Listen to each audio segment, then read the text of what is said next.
सोचा था 2023 के अंतिम तक माँ बाप को कामयाब होकर दिखाऊंगा, लेकिन 2024 आने वाली है और कामयाबी का कुछ पता नहीं। ऐसा क्यों? क्या गलती, क्या खता हुई मुझसे? आखिर मेरे साथ ही ऐसा क्यों? दोस्तों, शायद आप भी वही गलती कर रहे होंगे जो कुछ साल पहले राजू ने किया था। लेकिन कौन है ये राजू? आइए जानते हैं इनकी पूरी कहानी।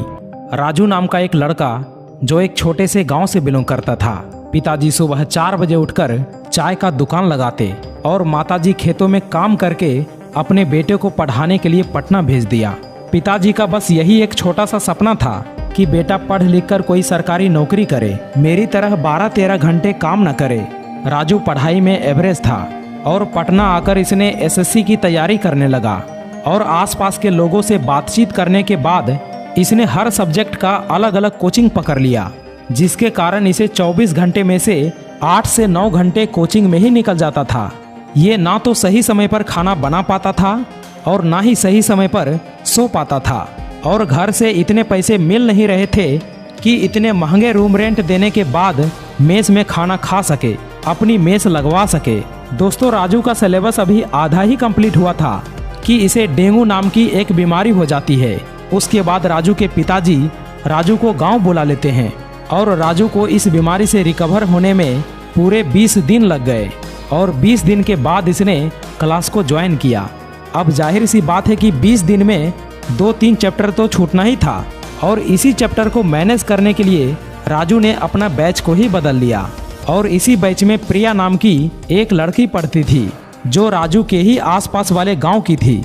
धीरे धीरे करके बातचीत हुआ और फिर दोस्ती हुई, लेकिन यही दोस्ती कब प्यार में बदल गया राजू को पता ही नहीं चला। उसके बाद राजू क्लासेस के बाद रिवीजन के टाइम में चैटिंग करने लगा। पढ़ाई करता भी था तो एक हाथ में किताब और दूसरे हाथों में व्हाट्सएप चैट ओपन रहता था, जिसके कारण सिलेबस कंप्लीट होने के बाद भी इसे लग रहा था कि भाई मैंने कुछ नहीं पढ़ा है। ना तो मॉक में अच्छे नंबर आ रहे थे और ना ही कोई एग्ज़ाम निकल रहा था, क्योंकि सिर्फ सिलेबस कंप्लीट करने से ही कुछ नहीं होता, बल्कि कोई भी एग्ज़ाम को क्रैक करने के लिए proper revision, proper mock test भी लगाने होते हैं, जो राजू ये सब बिल्कुल भी नहीं किया था। देखो, प्यार करना बुरी बात नहीं है, लेकिन प्यार के चक्कर में अपना लक्ष्य, अपना गोल, अपने माता पिता के सपने को भूल जाना बुरी बात है। दोस्तों, एक दिन राजू अपना गांव आता है और उसी दिन इसके पिताजी का तबीयत बहुत ही खराब हो जाता है।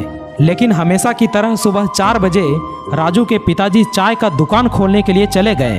राजू ने रोकने की बहुत कोशिश की कि पिताजी मत जाइए, आपको बुखार है, लेकिन पिताजी नहीं माने।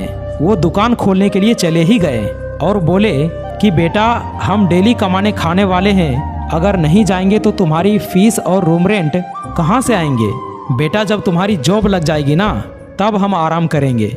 और इतना बात सुनकर राजू के आंखों में आंसू आ गया और उस दिन राजू को एहसास हुआ कि यार, पिताजी कितने मेहनत कर रहे हैं, मुझे पढ़ाने के लिए अपना सब कुछ दांव पर लगा दिए और कितनी उम्मीदें हैं हमसे, और हम केवल टाइम पास कर रहे हैं। यार, जब पिताजी सुबह 4 बजे उठकर काम पर जा सकते हैं तो हम सुबह 4 बजे उठकर पढ़ाई क्यों नहीं कर सकते? राजू उसी क्षण अपना बोरिया बिस्तर समेट कर पटना चला गया और एक कमरे में बंद होकर daily revision, daily mock test लगाने लगा। और इसने ठान लिया कि अब बहुत हुआ टाइम पास, अब वक्त आ गया है मेहनत करने का, अब वक्त आ गया है माँ बाप का सपना पूरा करने का। और 1 साल की कड़ी मेहनत के बाद इसने सीजीएल एग्जाम को क्रैक करके अपने माँ बाप के सपने को पूरा किया। तो जब भी तुम्हें मोटिवेशन कम होने लगे, जब भी तुम्हारा मन हारने लगे, जब भी तुम्हारा मन पढ़ाई से भटकने लगे, तो एक बार अपने माँ बाप के चेहरे को याद करना, उनकी गरीबी, उनके संघर्ष, उनकी परिस्थिति को याद करना। मोटिवेशन भर भर के आएगी। कहानी पसंद आई हो तो अपने दोस्तों के साथ शेयर जरूर करें। मैं मिलता हूँ आपसे अगली वीडियो में, तब तक के लिए जय हिंद, जय भारत।